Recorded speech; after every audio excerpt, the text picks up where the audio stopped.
Thank you very much, Mr. Chairman, political leader and Member of Parliament for Castries East, Philippe J. Pierre, and Chairman is also the Chairman of the party, Representative of Beaufort North, Moses Jean-Baptiste, other executive members, ladies and gentlemen, good evening to you. I'm delighted to see so many people have turned up here tonight. I'm really delighted to say it. I never thought for a moment that when I came to this hall, I would see so many people at Town Hall Tuesday. And Gros-Islet is my second home. Of course, you know, I'm actually registered in Gros-Islet. I am a former chairman of the Gros-Islet constituency group, and I managed a campaign in Gros-Islet in 1997. So I know Gros-Islet very well. And Gros-Islet holds a very special place in my heart. And I know these days Gros-Islet is heating up. I think that's good. Good for the party. And it tells us just how strong the St. Lucia Labour Party is. It tells us how strong our party is. As I drive around Gros-Islet and people stop me and ask me my opinion, and I have to remind them that I cannot really share my opinion because as a parliamentarian, we're supposed to be unbiased in the process. But I feel an excitement in Gros-Islet. I feel a vibe in Gros-Islet. And I'm going to say to you, something special will come out of Gros-Islet. I know that.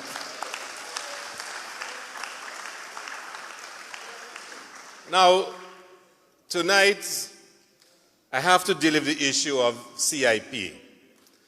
And I want you to really sit down and for us to reflect on what the CIP has become, the Citizenship by Investment Program.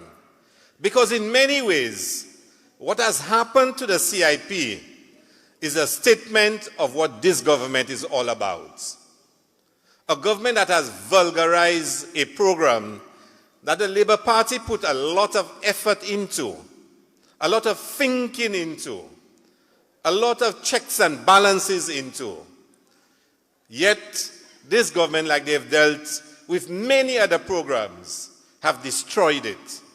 And in the process, they've destroyed the reputation and the image of St. Lucia to serve their own ends. We knew from the start under the Labour Party that the CIP is a very sensitive issue. People are very particular about citizenship. They're very particular about their passports. And it took the Labour Party a long while to research, to talk to St. Lucians, and to design a program we believe would be in the best interest of St. Lucia. We believe that the CIP could have become what it did, like in St. Kitts, where money was used to build houses. You see the pictures every day of Dominica, opening housing scheme after housing scheme using their CIP money. You heard in St. Kitts, CIP money being used to build schools, to build roads. You heard in Antigua, using CIP money to even start a university in Antigua. And remember that St. Lucia was interested in having the 4th campus of the University of the West Indies before Antigua. You remember that? And today, we're hearing that Antigua is chosen over St. Lucia. And the Antigua Prime Minister is saying, I'm going to extend all islands, including St. Lucians, to come to Antigua, where we should be inviting Antiguans to come to our university in St. Lucia. But he also says, I'm going to use the CIP money to fund that university. That's what St. Kitts is doing, Dominica is doing, Antigua is doing. And that's what the Labour Party government wanted to use CIP for, to bring in investment, to spend money in roads, in health centers, to fund the hospital. These are the things we wanted to use CIP for. But Alan Chasney believes he knows best. And he stood up in the house and he said, you all guys don't know anything about this. It's me that know about it. And the first thing he did, if you remember, elections was in June. But by July, he had signed the SH agreement. DSH, just over a month in becoming Prime Minister of this country. And he actually, in the agreement with DSH, agreed for it to be funded by CIP. And the business proposal from DSH virtually asked for about 10,000 passports so they can fund DSH. Of course, we objected to it. That was not what CIP was supposed to be about. That was not what it was supposed to be about. The monies from CIP were supposed to be for the people of St. Lucia. That's what it was supposed to be. And then Alan Chastanet decided that he knew best for CIP. He's going to change the price of citizenship that is granted under CIP. And he moved it from 200,000 to 100,000. And you know what he said to boast? St. Lucia is now the cheapest in the world. Since when cheapest is best? Since when cheapest is best? So whereas St. Lucia was nicely positioned and St. Lucia was seen as an exclusive country to become a citizen of, he turned it upside down. Cheapest. So if it's cheapest, a lot of people will come and he will get a lot of money. We objected to it. And in the House, we actually submitted a negative resolution. We submitted a negative resolution to say to him, we are opposing the changes that you're doing. And if you think DSH was bad enough, then we heard about range. And let me explain to you what Alan Chastanet wanted to do with range and what happened with range. Alan Chastanet offered range to bring in all the applicants he had. Bring them to St. Lucia, not as investors, because under CIP you can come as an investor or you can just apply for citizenship and pay the money. And he told the guy all the money he collects, he will give it back to him as a loan at 2%. Now, no bank giving no loan 2%. 2% is giveaway money. Of course, the guy said he never had such a good deal in his life. He taking it. So he took the deal. Again, we told him in the House, Alan Chastanet, what you're doing is illegal. And we warned him, and I'll come to it later on. We said to him, the laws of St. Lucia says, the money you get from CIP, you must come to the House. Say how you're going to spend that money and get the approval of the House. He's never done that up to this day. Never done it up to this day. The law said he had to come to the House to get approval. But he promised the gentleman he can give him the money as a loan. And of course, we told him if he did that, we were going to stop it. Because he was deliberately breaking the law. Now, of course, the man brought down all his applicants. He brought down all the money to the government of St. Lucia and is ready to start building his hotel. He cannot get his money. Where the money gone? Where did the money go? Because the gentleman now is ready to start building his hotel and Alan Chastanet's government cannot give him his money to start the hotel. Where's the money? Where is the money? And I will tell you something. At the next sitting of Parliament, the political leader has approved. I am going to table a question in the House to ask Alan Chastanet to give the nation a full account of every cent he has received under the CIP. We are going to table a question, and he will have to answer it. Well, you know he breaks the laws all the time, so the man is ready to build his hotel, and he can't get the money. Alan Chastanet stood up in the House and said the problem is with them, the government, and they will resolve it by July. That's July last year. July came, no money for the gentleman. The man decided he's suing St. Lucia. Because he wants the money, that's the agreement he had. He's going to sue St. Lucia. So big controversy between the government now and an investor. So an investor comes to St. Lucia to build a hotel. He brings in all the applicants with the money to build a hotel, but the government cannot give him his money. Eventually, he and the government have a deal, they settle it out of court. And from what we know, the gentleman got over $20 million of our passport money in settlement. Over $20 million. Dominic Fede tried to explain it, and in explaining, he said it's about $40 million they paid. Nobody knows the exact amount that they paid to Range. And when we asked them about Range, and they said they will do a joint statement, It's almost a year they cannot make the joint statement yet. So an investor comes into the country to build a hotel, and he leaves with $20-something million scotch-free. $20-something million of our passport money goes out of the window like this because of Alan Chasney and his decision-making. And at some point in time, all the details of range will have to be made public. Every single detail will have to be made public because they are refusing to tell the people of St. Lucia how much money they truly give range. And when we table that question in Parliament, he will have to say clearly how all the CIP money has been spent. Because if you do the maths, almost $90 million in the estimates for the last 3 years for CIP money. And Alan Chasney cannot tell us how a cent of that has been spent. And you saw what happened in the House the last time when the Speaker told him he cannot call us liars and all what happened. Alan Chasney believed he can mamagay us. So we asking him, how have you spent the CIP money? So he comes to the House and he says, look in the budget, in the estimates, it says how I am going to spend. We tell him we don't want to know how you're going to spend. We want to know how you spend for the years that pass. That's not in the estimates. And he's standing up and he has a paper with all projects for this year that he wants to use CIP money for. That's not what we're asking you. And when we stand on point of order to say to him, don't tell me what you're going to do. Tell me what you did with the $90-something million. That's what we want to know. That's what we want to know.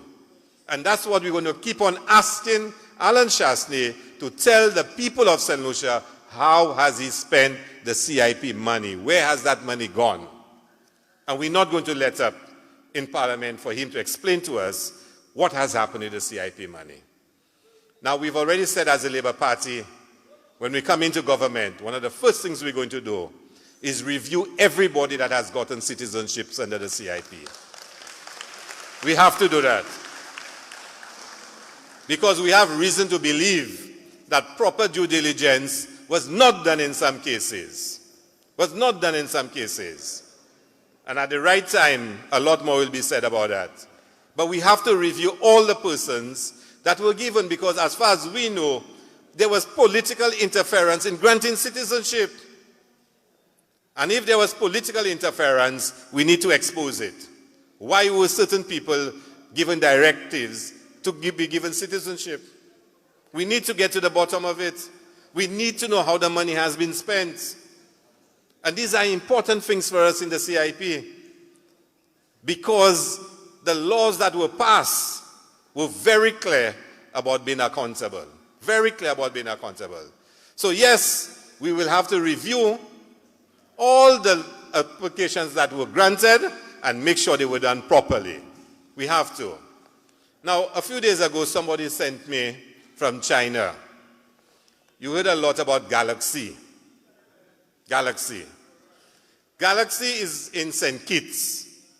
For the last 5 to 6 years, Galaxy has started a hotel in St. Kitts. They cannot finish phase 1 yet in St. Kitts. But the Alan Chasney government approved Galaxy to build a hotel in Canals, 3 hotels in Canals. How can anybody in the CIP office do any due diligence on Galaxy and recommend that they give them CIP status? Just think about it, people. You, for 6 years, you cannot finish phase 1 of a hotel in St. Kitts, but you will give that person approval to build 3 hotels in St. Lucia? Does that sound right to you? Does that sound right? So Galaxy has been given CIP status. And if you go on the CIP website and you click it, there'll be a pop-up ad advertising Galaxy Hotel as a CIP hotel. Right now on the CIP website. And somebody sent me a brochure from China about 3 days ago to show me how they are selling St. Lucia in China, the Galaxy people. And when we go into the house, the next sitting, I'll make it a document of the house. Because the way they advertise in St. Lucia and the things they're saying, about St. Lucia. As St. Lucians, we cannot allow that to continue. They will actually say very minimal due diligence is required. How could minimal due diligence be required? They're advertising for $100,000. Free people can get citizenship in St. Lucia.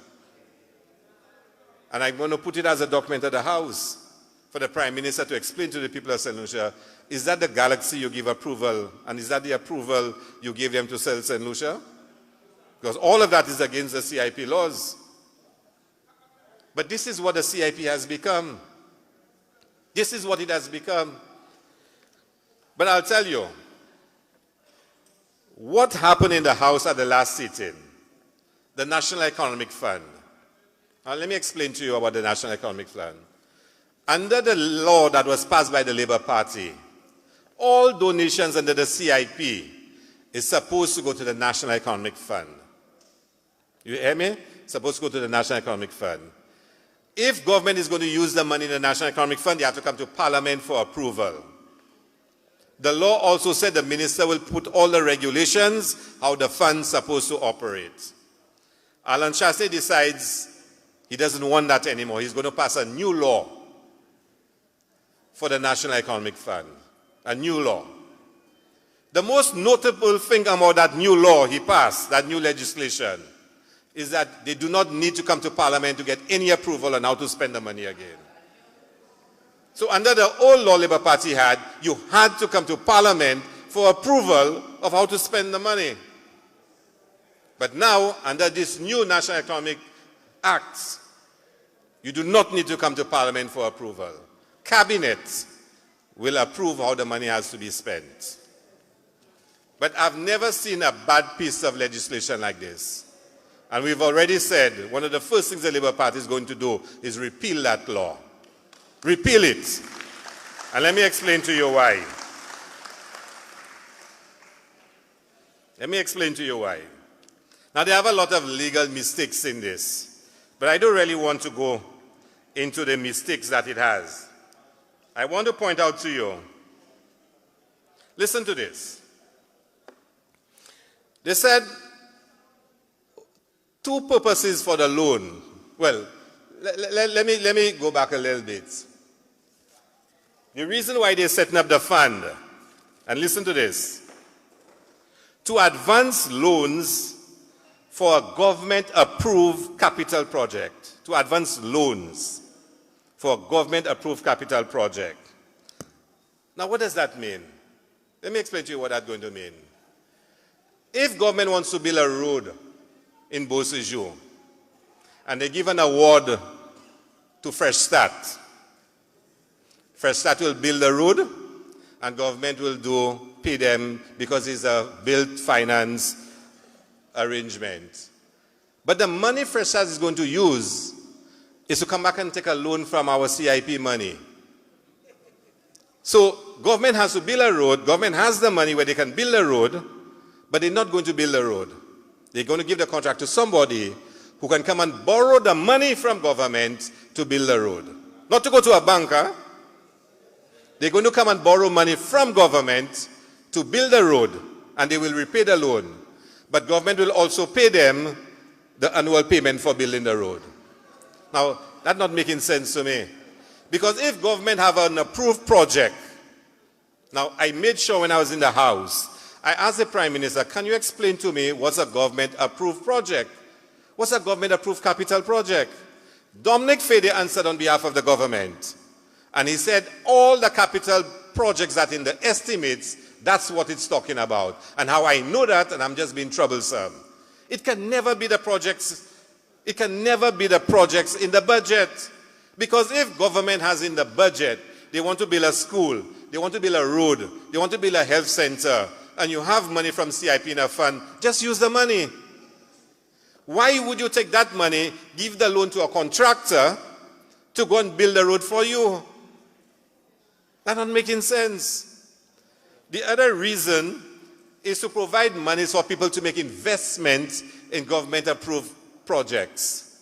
Now, investment in government projects, what investment is there in government projects? Government projects are schools, health center, community centers, What investment anybody buying in those projects? Somebody explain that. Then they said another reason is to buy government debt. Now, I mean, okay, so let's leave that one. Let's leave that one. To purchase government bonds now. Why would government want to raise $60 million in bonds, but it will tell the Ministry of Finance, use money from the CIP money to buy the same bonds from government? If you have the money in the fund, you use the money. Why would you use the money you have in the fund to buy government bonds? It's like, say, for example, a record company. They release a record out there, and they tell their people, go and buy all million records we just released out there. And you will boast that that record's selling because everybody buying it. But it's you that buying back all the records, huh? It's you buying back all the records. Because why would government go and float a bond and then use its own money to buy back the bond? That making sense? It cannot make sense. It just, and let me tell you, I cannot see why government would use CIP money for that. But it gets worse than that, huh? Listen to that. Listen to this one. A person may make an application to the board for a loan from the fund for a government-approved project. The board may, after consultation with cabinet, grant or refuse an application made under subsection 1. Why does the board have to go and consult cabinet to decide if to give somebody the loan? Why? When you go for a loan at any bank, do they go and consult cabinet? When you go for a loan at SLDB, does SLBD go and ask cabinet if to give you a loan? Why should, if St. Lucian apply for a loan under that fund, which is our CIP money, they must go and ask cabinet if to give the person the loan? Why? So people who get loans now must be decided by cabinet. That's political interference. That is political interference. And we cannot allow cabinet members to now decide who's going to get loans from the CIP fund. You cannot allow that. But the worst one for me reads, and I cannot even understand how anybody would write it. Listen to that, and if anybody can explain it to me, I will give you $10. Listen to this. A person may make an application to the board for investment by government through the fund in a government-approved capital project. Now, a person may apply to the board for funds by investment by government. If it's government that making investment, it's not a person that have to apply for it. It's government applying for it. So what I mean by a person may apply for the money for investment by government. And I asked them, explain that to me in the house. What does that mean?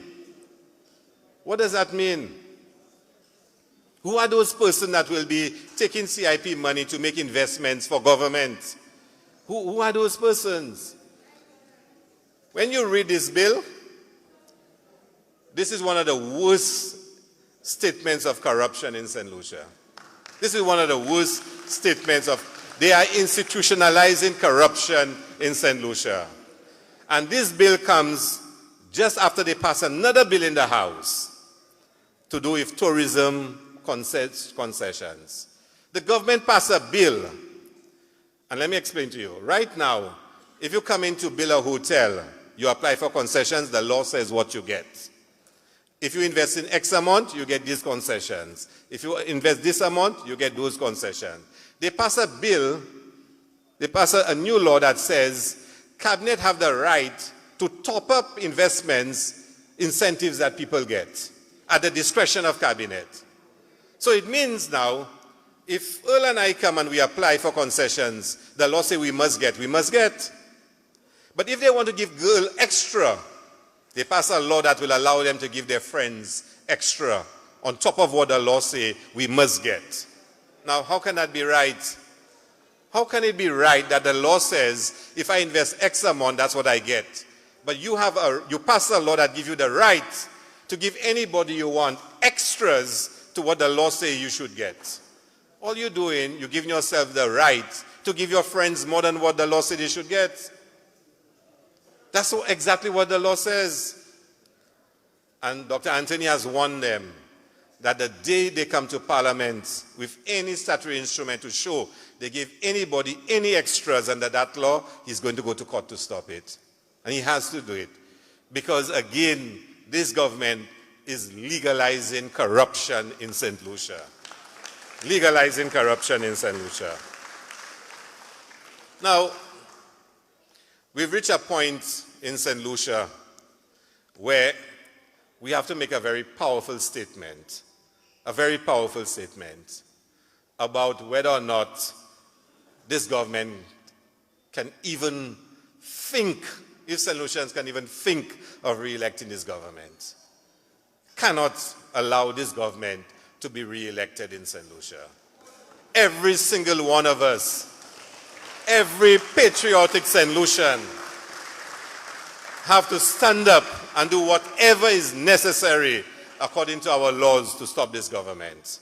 They've become so bold-faced that they are now legalizing through law the instruments for them to have corruption in St. Lucia. They're now passing laws that can give them the right to use the resources of this country to benefit their friends, their families, and foreigners, undeserving foreigners. This is what we've come to in this country. And I'm saying to you, over the next few months, we have to be very vigilant.